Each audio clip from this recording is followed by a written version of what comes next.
খাবারটা খেয়ে নিন। একটু দাঁড়াও তুমি, ওরা দুজন নামাজ পড়ে চলে আসুক, তারপর খাবার খাবো। আম্মা, ভাইজান তো আগেই খেয়ে নিয়েছেন, আর ও তো এখন দোকানেই বেরিয়ে যাবে। ও বলছিল ওর খিদে নেই। আচ্ছা,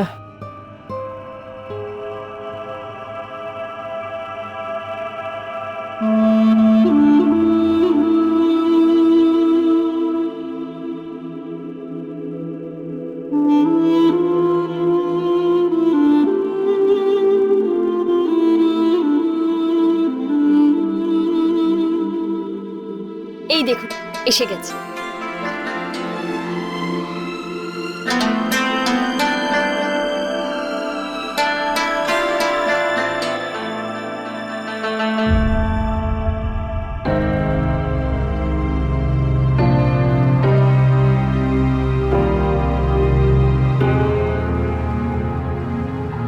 আরে মোহাম্মদ, খাবার খাবি না তুই? না, খাবো না। দোকানে অনেক কাজ আছে আমার।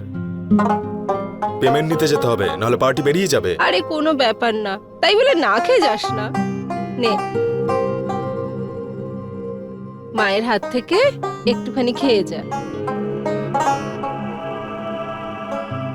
আমার সোনা ছেলে। সলমা, হ্যাঁ, কিছু টাকা আছে, আলমারিতে রেখে দিও। হ্যাঁ, ঠিক আছে, আসি আমি এখন। বলছি যে সময় পেলে দোকানে চলে আসিস তুই। ঠিক আছে, আসি আমি। আচ্ছা ঠিক আছে, তুমি তো ওকে নিজের হাতে করে খাইয়ে দাও, আমাকে তো কখনো খাওয়াওনি। তুই কি এখনো ছোট আছিস নাকি? 32 বছর হয়ে আর গেছে। অন্ধ। আম্মা, আমি এই টাকাটা রেখে আসছি। আমি এখন আর এত কিছু করতে পারবো না। আমি ভাবছি একটা ভালো মেয়ে দেখে তোর নিকা করিয়ে দেব। ভালো মেয়ে? এই অন্ধকে কে বিয়ে করবে?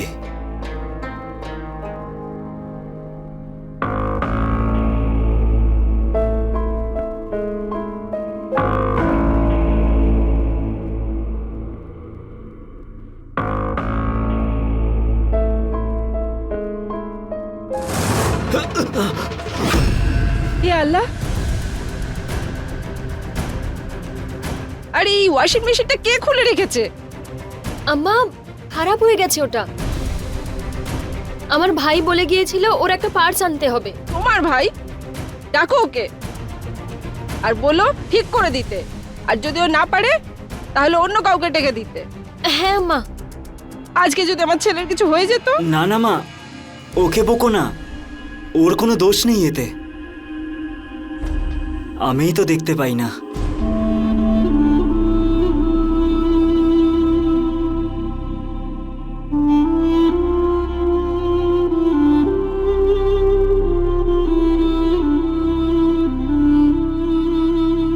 ওপরওয়ালা তোমার ভালো করুক। আর শোনো না, মায়ের কথায় কিছু মনে করো না, ভাগ্যটা তো আমারই খারাপ। ভাইজান, আপনার কিছু চাই? দেখো, ওখানে আমার কোরআনটা রাখা আছে, একটু নিয়ে আসবে? হ্যাঁ।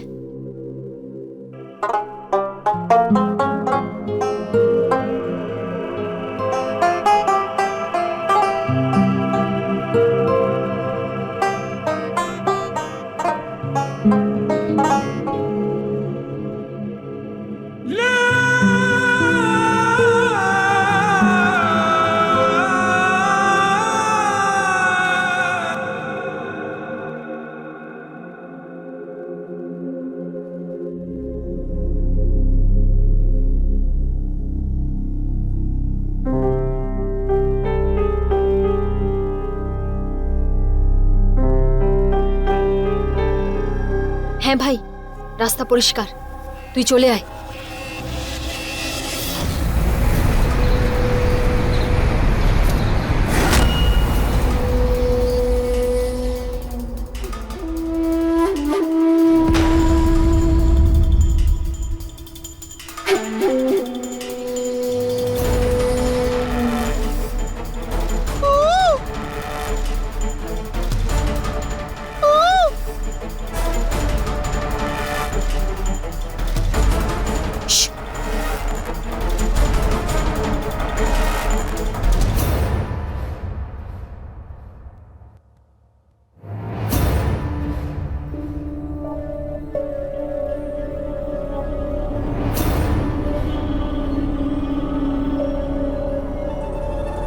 আরে টাকা গুনছো কি? সব আমায় দিয়ে দাও। মাথা খারাপ হয়ে গেছে নাকি তোর? ততটাই খা যতটা হজম করতে পারবি, বুঝেছিস? আর ভালো খাবার আস্তে আস্তে খেতে শেখ। আমি সেটুকুই নিই যাতে কোনো সন্দেহ না হয়। এই নে।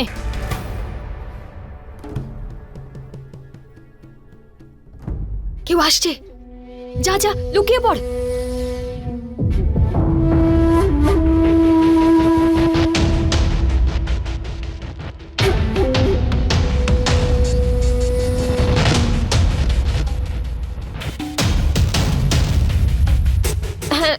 হ্যাঁ ভাইজান, কিছু দরকার ছিল? আমি তোমাকে কখন থেকে ডাকছি, তুমি তো শুনতেই পাচ্ছ না। আসলে আমি স্নান করছিলাম ভাইজান। আসলে আমি দোকানে যাচ্ছি, মাও মনে হয় ঘুমিয়ে পড়েছে। তুমি দরজাটা বন্ধ করে নিও। হ্যাঁ হ্যাঁ। ওই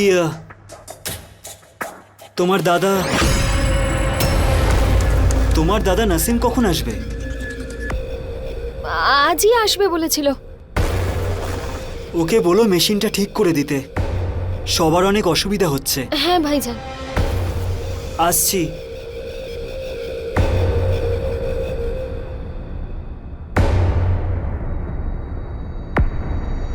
শোন, তুই ওই পেছনের দরজা দিয়ে যা আর সামনের দরজা দিয়ে ভেতরে আয়। আর আজকের মধ্যেই যে করেই হোক ওয়াশিং মেশিনটাকে ঠিক করে যাবি, বুঝেছিস? যা যা। ঠিক আছে।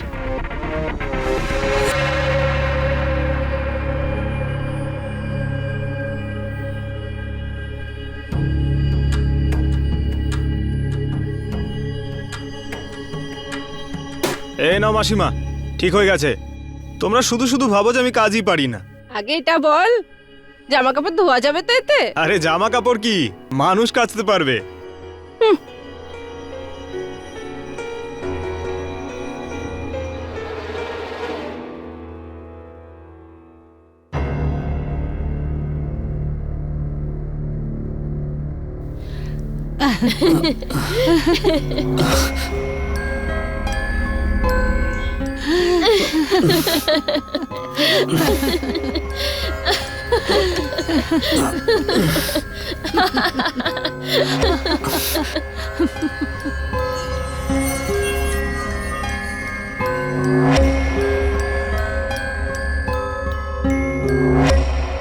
আরে এত লজ্জা পাওয়ার কি আছে?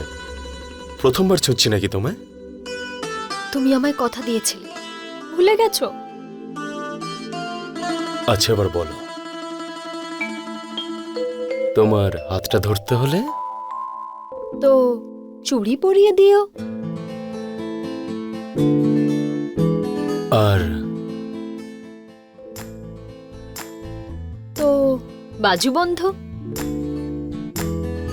আর গলায়? গলায় তো হারই পরে, তাই না? ওহো, এই ব্যাপার। পরিয়ে দিচ্ছি আমি। হুম?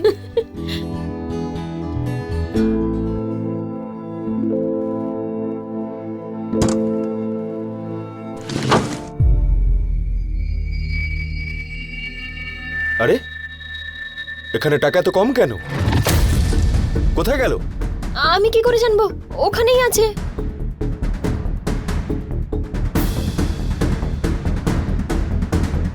আরে নেই এখানে। অন্য কাউকে দিয়ে দাওনি তো? এসব তুমি কি বলছো? আমি আমি আবার কাকে দেব? মনে করো অন্য কোথাও রাখোনি তো? না না, আমি কোথাও রাখিনি। ঠিক করে দেখো তুমি, এখানেই আছে। একটা কথা মাথায় রেখো, আমার কাছে কিন্তু এই টাকাগুলোই সব, বুঝলে? অনেক কষ্ট করে রোজগার করি আমি। কি হয়েছে? কিছুই হয়নি, তুই যা গিয়ে ঘুমিয়ে পড়।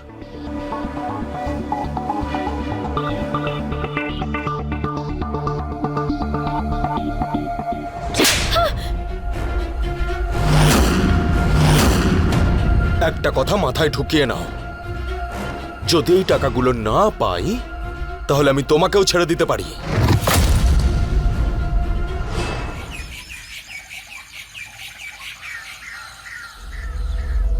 না ভাই, আমি এই জল্লাদের সাথে আর থাকতে পারবো না। তোর কথা শুনেই আমি ওর সাথে নিকাহ করেছিলাম, কিন্তু ওর মাথা যে কখন খারাপ হয়ে যায় কেউ বুঝতে পারে না। যার টাকা গেছে তার তো মাথা গরম হবেই। কি সব যে বলো। এতে হাসার মতো কি হলো? ব্যাস, বলে দিলাম আমি আর থাকবো না আমি ওর সাথে। আমার তালাক চাই। আরে বোন, কাঁদছো কেন? চোখের জল ফেলে?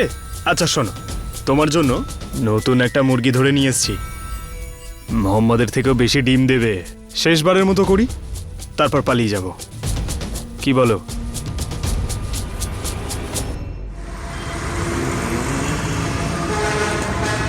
কেন করছিস তুই? ওকে এরকম ভাবে কেন বলিস? এটা কি কোনো উপায় বল?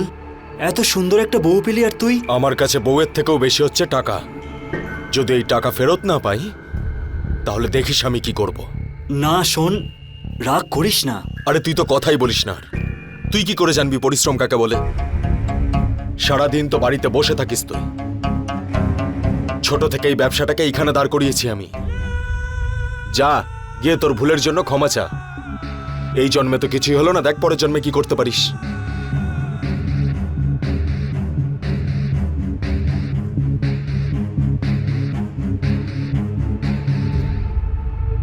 তুই না থাকাতে তো ঘর থেকে একটা অন্যরকম গন্ধ পাই, যেটা এই বাড়ির কেউ ব্যবহার করে না। কার কথা বলছিস? নাসিম ভাই শোন, নাসিম কিন্তু বাড়িতে আসে। আমি বাড়িতে থাকি বলেই তোকে বলতে পারছি।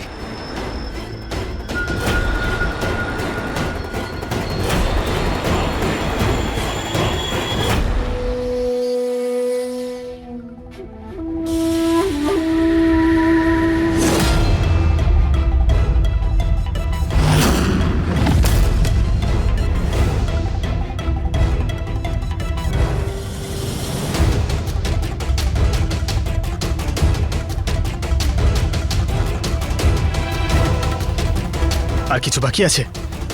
না না, সব রেখে দিয়েছি। শোনো, আমি বেরোচ্ছি, তুমি নিজের খেয়াল রেখো। কেউ জিজ্ঞেস করলে বলবে সব চুরি হয়ে গেছে। ঠিক আর আছে, হতে পারে মোহাম্মদ তোমাকে মারবে, ঝগড়া করবে, সহ্য করে নিও। ঠিক আছে। তাতে ডিভোর্স নিতে সুবিধে হবে।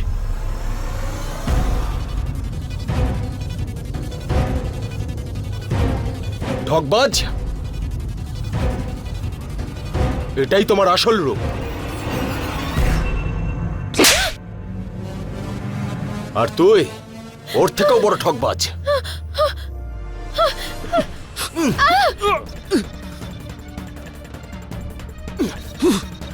ঠকবাজ কোথাকারে।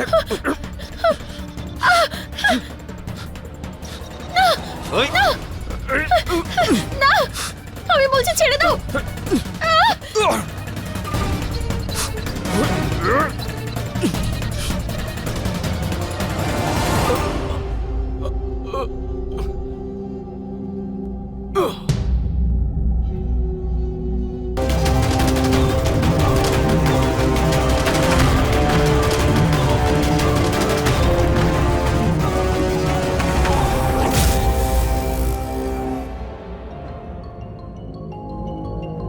আমি যাচ্ছি, বুড়ি জেগে ওঠার আগে।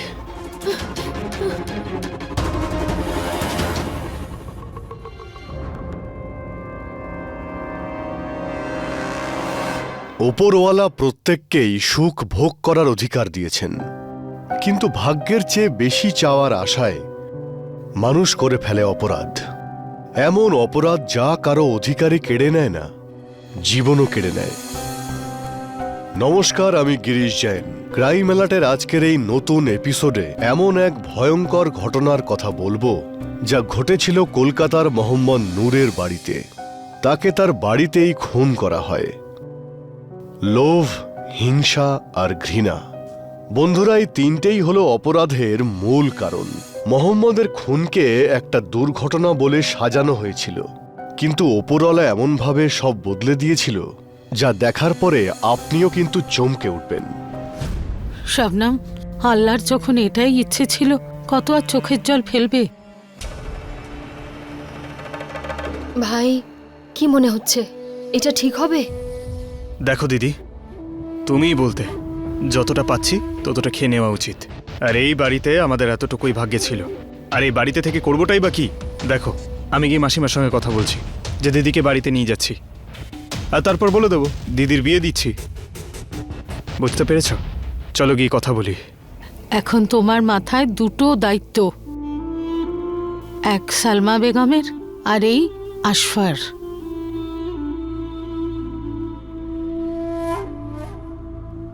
আর ওর অবস্থা তো কারুর কাছে লুকোনো নেই। না, আমার এই মায়ের দায়িত্ব আর কাউকে নিতে হবে না। অন্ধ হতে পারি, কারোর বোঝা নয়।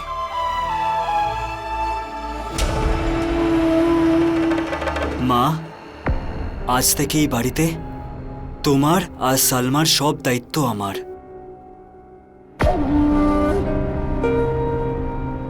তোমাকে দোকানের চিন্তা করতে হবে না, দোকানও ঠিক সেরকমই চলবে, আগে ঠিক যেরকম চলতো।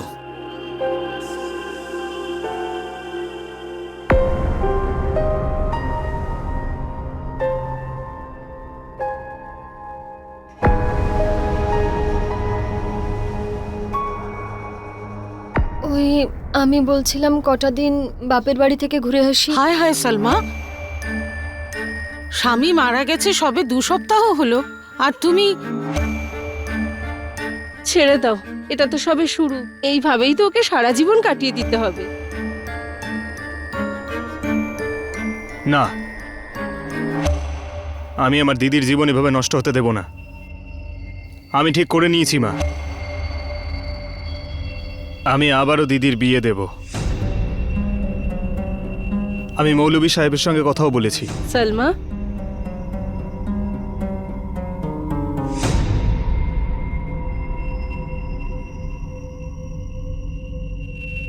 হ্যাঁ তুমি ঠিকই বলেছ, আমিও ঠিক করে নিয়েছি।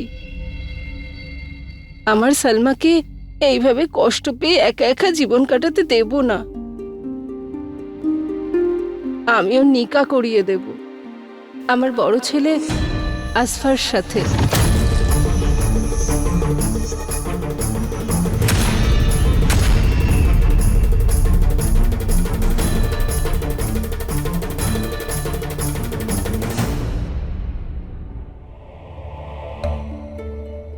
আসফা, এখন থেকে মোহাম্মদের ঘরটা তোর হয়ে গেল।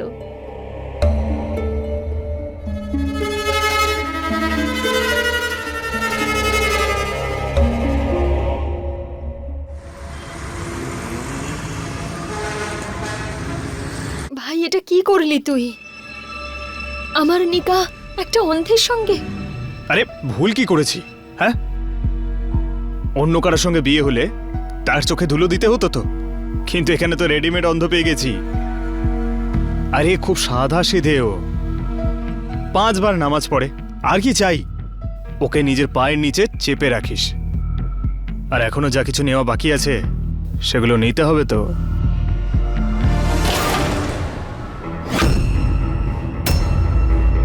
ভেতরে আসতে পারি আমি? হ্যাঁ আসুন।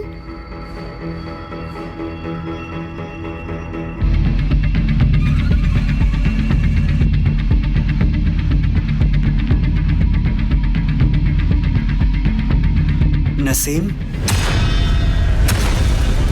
এবার তো আমার বউ, এবার ওকে একলা ছাড়ো। সে তো আমি দিদির সঙ্গে দেখা করতে এসেছিলাম। আত্মীয়র মতোই থাকো, আমাদের নেমন্ত্রণের জন্য অপেক্ষা করো।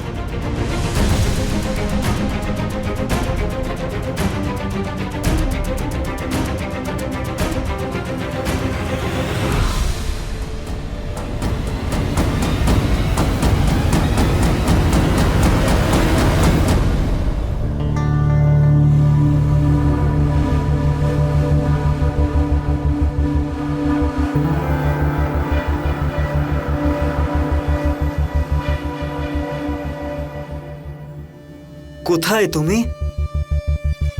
কাছে আসো না।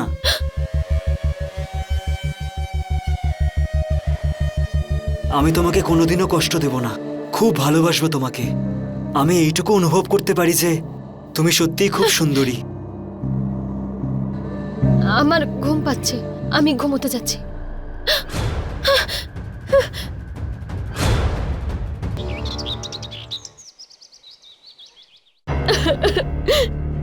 এই দেখ, এই দেখ, এই হচ্ছে তোর সহজ সরল অন্ধ।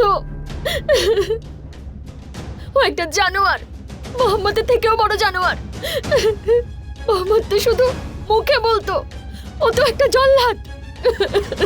আচ্ছা ঠিক আছে, কান্না বন্ধ করো, আমি দেখছি। কোথায় ফাঁসিয়ে দিলি তুই আমাকে? আমি আমি আর এখানে থাকতে পারবো না, আমার মুক্তি চাই। তুমি পাগল হয়ে গেছো দিদি? হ্যাঁ, মাথা ঠিক আছে তো? যে বলিদান তুমি দিয়েছো সেটা উসুল করতে হবে তো। তোর এই উসুল করার চক্করে আমার প্রাণটাই চলে যাবে। তুমি চিন্তা করো না, তোমার প্রাণের কোনো ক্ষতি হবে না। আর যদি প্রাণ যায় তাহলে সেটা অন্য কারোর। দেখ, তুই আগেই মোহাম্মদকে মেরেছিস, আবার এরকম কিছু করিস না যাতে আমরা দুজনে ফেঁসে যাই।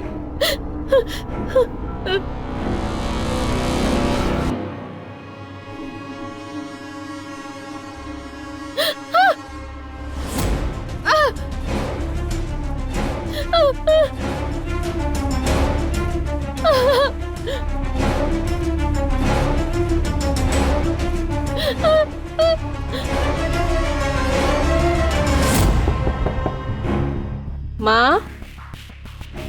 আসফা, সবকিছু ঠিক আছে তো? হ্যাঁ মা, সব ঠিক আছে, তুমি ঘুমিয়ে পড়ো।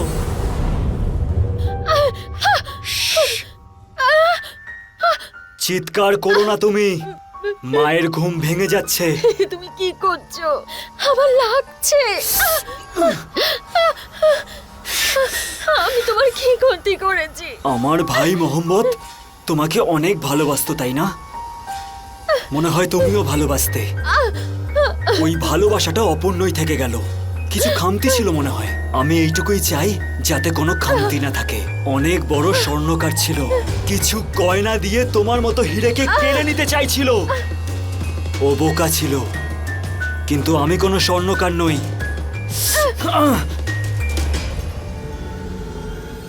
আচ্ছা, ওই যে কিছু টাকা আলমারি থেকে উধাও হয়ে গেছিল, পেয়েছিলে কি? কোনো ব্যাপার না, যখন মনে পড়বে বলবে আমাকে।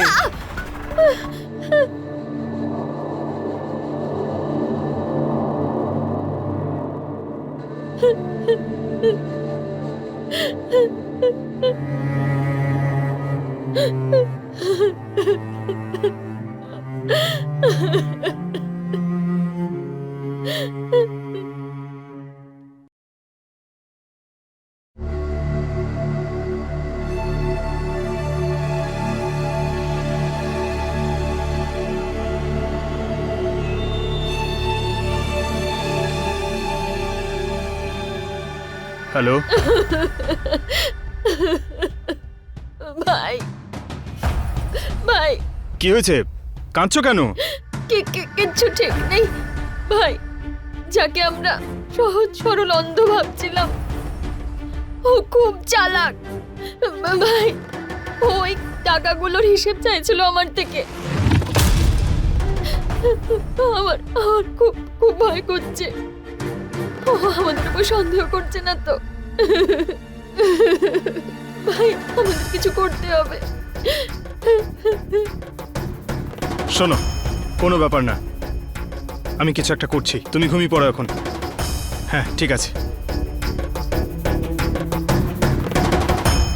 আশফা দৃষ্টিহীন ছিল ঠিকই, কিন্তু তার বাকি ইন্দ্রিয়গুলো তার চোখ ছিল, যেগুলো দিয়ে ও অন্ধ হলেও দেখতে পেত। ও একটা আভাস পেয়েছিল ওর বাড়িতে খারাপ কিছু একটা হচ্ছে। এটা কি ওর শুধু সন্দেহ ছিল, নাকি ও সালমা আর নাসিমের জন্য বিপদ হয়ে উঠছিল?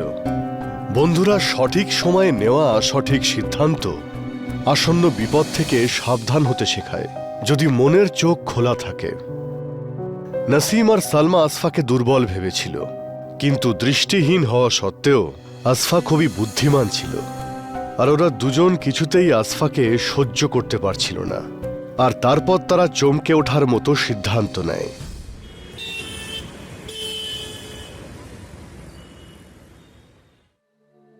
সালাম। সালাম ভাই।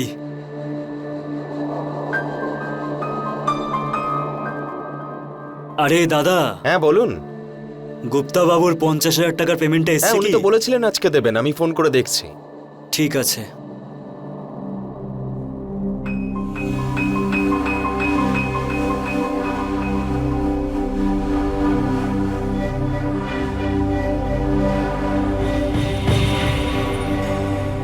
আরে দাদা, হ্যাঁ বলুন।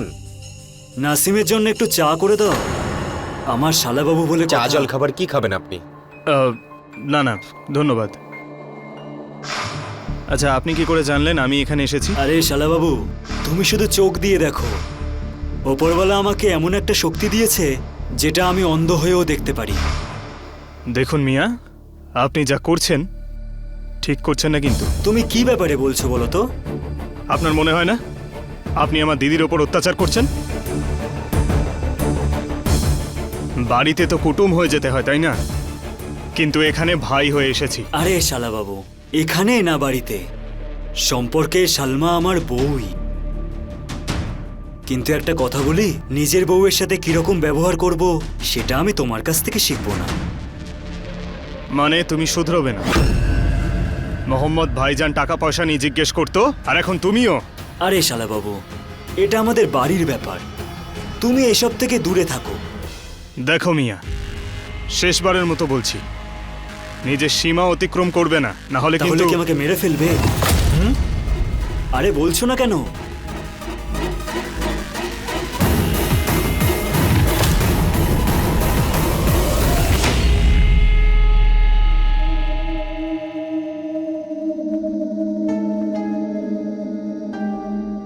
ভাইজান, সব ক্যামেরা চালু হয়ে গেছে, চাইলে একবার চেক করে দেখুন। আমি চেক করব? মানে বলতে চাইছি, সবকটা তো ঠিকঠাকই চলছে। তুমি চেক করেছো তো? হ্যাঁ হ্যাঁ, সবকিছুই দেখা যাচ্ছে, পরিষ্কার। হ্যাঁ ভাই। দেখো দিদি, এখন একটাই রাস্তা বাকি আছে। কি? তোমার শহরকেই রাস্তা থেকে হাঁটাতে হবে, যেভাবে আগেরটাকে সরিয়েছিলাম। মাথা খারাপ হয়ে গেছে নাকি তোর? তা নয় তো কি করব? তুমি সহ্য করতে থাকো আর আমি হাতে ঝুনঝুনি বাজাতে থাকি? এমনিতেও অন্ধ, তারই সুযোগ নিতে হবে আমাদের। এক মিনিট। এই এই আশফাক আমাকে কেন ফোন করছে? কল ওঠাও। হ্যাঁ। হ্যালো। সালমা, হ্যাঁ রেডি হয়ে এখানে চলে এসো। হ্যাঁ। কেন? আরে আসো না, তারপর বলছি। হ্যাঁ ঠিক আছে। হ্যাঁ ভাই, ওই আশফাক আমাকে তৈরি হয়ে ওখানে যেতে বলছে। কি?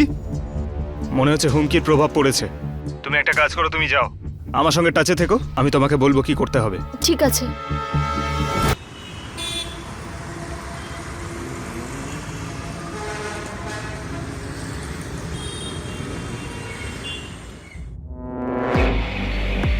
হ্যালো। কোথায় তুমি? এই আশফাক জানি না কোথায় নিয়ে যাচ্ছে আমায়। আচ্ছা শোনো, আত্মরক্ষার জন্য ছুরি আছে তো সাথে?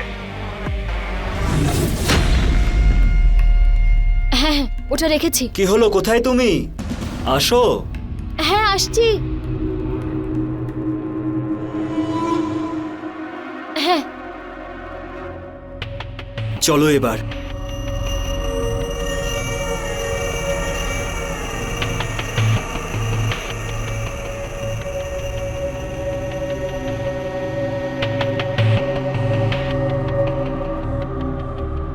এদিকে আসো, দেখো কি সুন্দর জায়গা এটা। কিন্তু তুমি কি করে জানলে? অন্ধ হতে পারি, কিন্তু অনুভব তো করতে পারি, তাই না? আসো, ওদিকে যাই।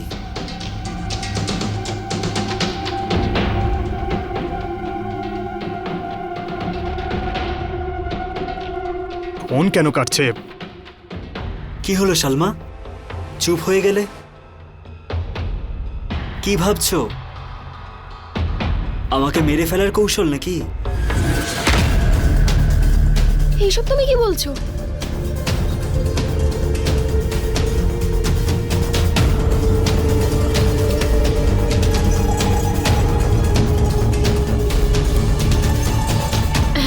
বল।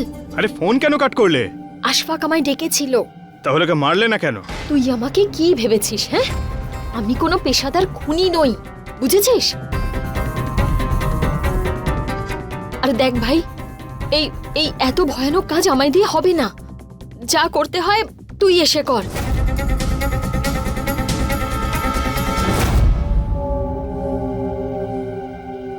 চলো সালমা, বাড়ি যাই।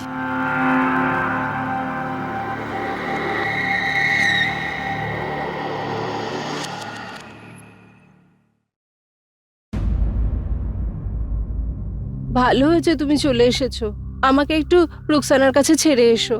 ওর বাড়িতে নেমন্তন্ন আছে, কতদিন ধরে আমাকে যেতে বলছে। আর মোহাম্মদে চলে যাওয়ার পর এখন তোমার মুখের হাসিটা দেখে আমি অনেক শান্তি পেয়েছি। চলো। আর হ্যাঁ, আমি সব রান্না করে রেখেছি। আমি তো কালকে সকালেই আসবো, তুমি আর তোমার বর।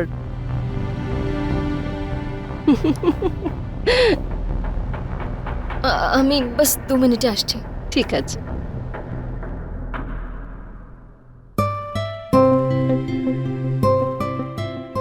সাবধানে থাকিস।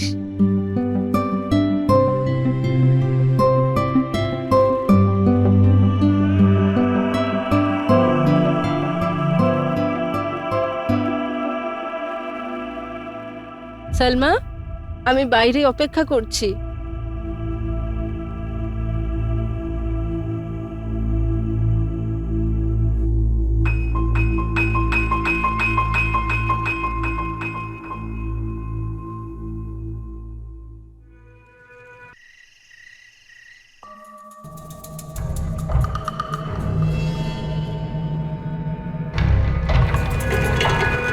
মেশিন খারাপ ছিল, মোহাম্মদ ওটা ঠিক করছিল। হঠাৎ করে মেশিন চলতে শুরু করলো, আর আমরা এসে দেখলাম ও মারা গেছিল। রিপেয়ার তো করেছিলাম আমি, তারপরে খারাপ হয়ে যাওয়ার পর তো আমাকে বলতে পারতো। জানি না হঠাৎ নিজেই ফ্যান কিনে আনলো। একবার যদি আমায় বিশ্বাস করতো।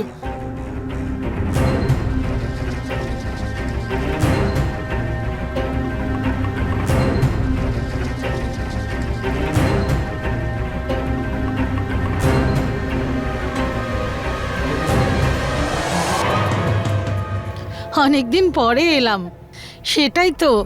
আর আপনার ছেলের কি খবর? এখন বাড়িতে সবকিছু ঠিক আছে তো? আরে সালমা, কোথায় যাচ্ছ? ওই একটা জরুরি ফোন করতে হবে, আমি এক্ষুনি আসছি।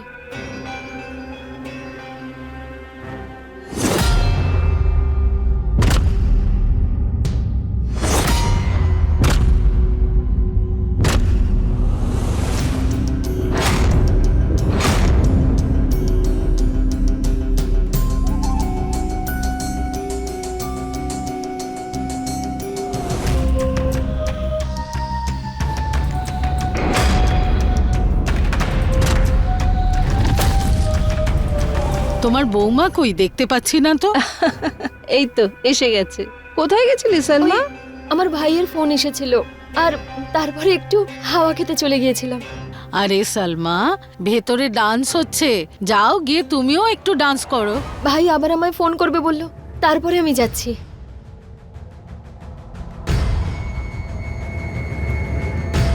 এই ভাই ফোন তুলছে না কেন?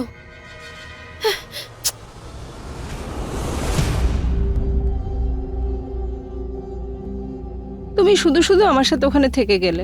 নিশ্চয়ই আশফার খুব খারাপ লেগেছে। চলো। এই দরজাটা খোলা কেন?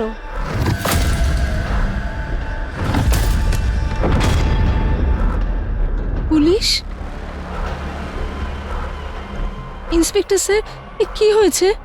কাল রাতে এনাকে কেউ মারার চেষ্টা করেছে। আশফাক!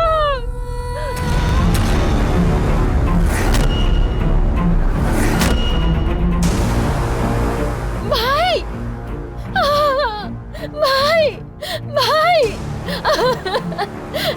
ভাই, ভাই, কি হলো?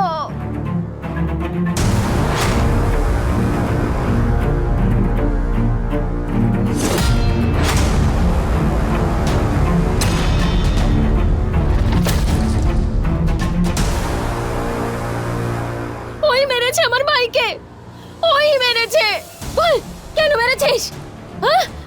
করেছিস? তুই আমার ভাইকে হিংসা করতিস? ভাই কেন মেরেছিস? কেন? ইন্সপেক্টর বাবু, এই দেখুন, এতেই আছে সিসিটিভি ফুটেজ।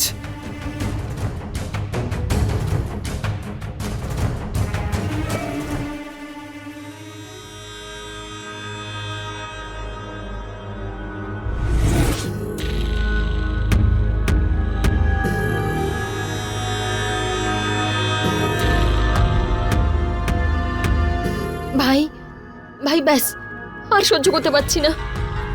কি জানি কি ভেবেছিল এই বুড়িটা, আজকে রাত্রে নিজের বন্ধুর বাড়িতে যাচ্ছে, আমাকে এই অন্ধ জানোয়ারটার সাথে একা রেখে চলে যাচ্ছে।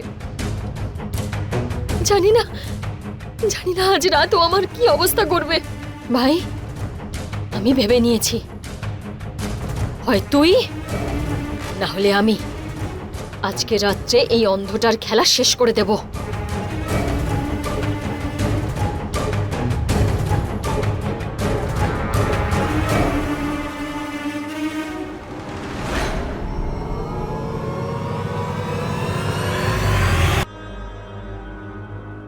আচ্ছা, একটা কথা বলো, হ্যাঁ তুমি এই ক্যামেরা বাড়িতে লাগাতে পারবে? হ্যাঁ নিশ্চয়ই। কতক্ষণ সময় লাগতে পারে? এই ধরুন 2-2.5 ঘন্টা মতো। 2-2.5 ঘন্টা, ঠিক আছে। ঠিক আছে।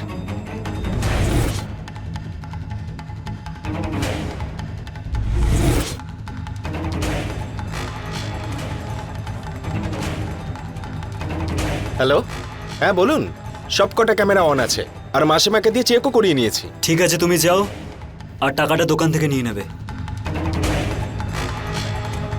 চলো সালমা, বাড়ি যাই।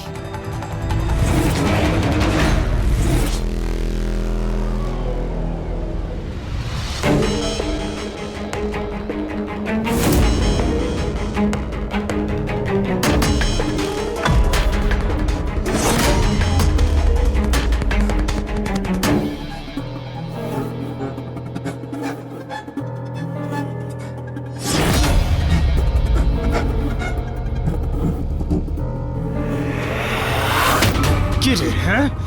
খুব বার বেড়েছিলিস তাই না? নাসিম, ছাড়, তোর দাদা অনেক বার বেড়েছিল।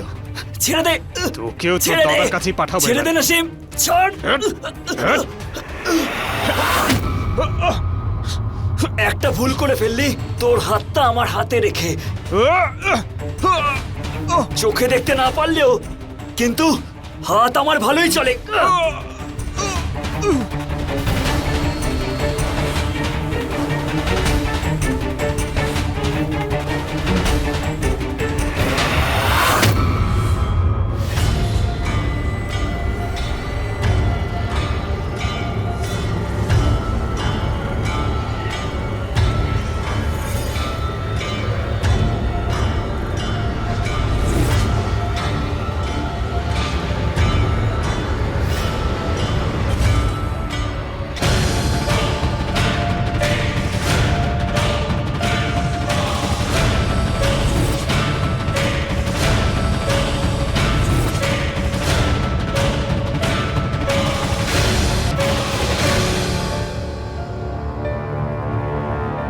একে অ্যারেস্ট করো আর ওনাকে চিকিৎসার জন্য হসপিটালে নিয়ে যাও। হ্যাঁ স্যার। বাজে মেয়ে। প্রমাণের জন্য আপনার মোবাইলটা আমাদের রাখতে হবে। ঠিক আছে।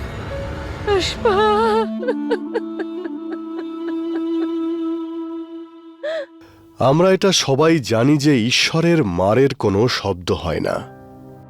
সালমান নাসিমের লোভই মোহাম্মদের জীবন কেড়ে নেয়, কিন্তু আসফার বুদ্ধির জন্যই তার ভাই মারা যাওয়ার পরেও ন্যায় বিচার পায়। ইচ্ছে যখন সব সীমা ছাড়িয়ে যায় তখন তা অপরাধে পরিণত হয়, আর অপরাধ শুধুমাত্র ধ্বংসই বয়ে আনে।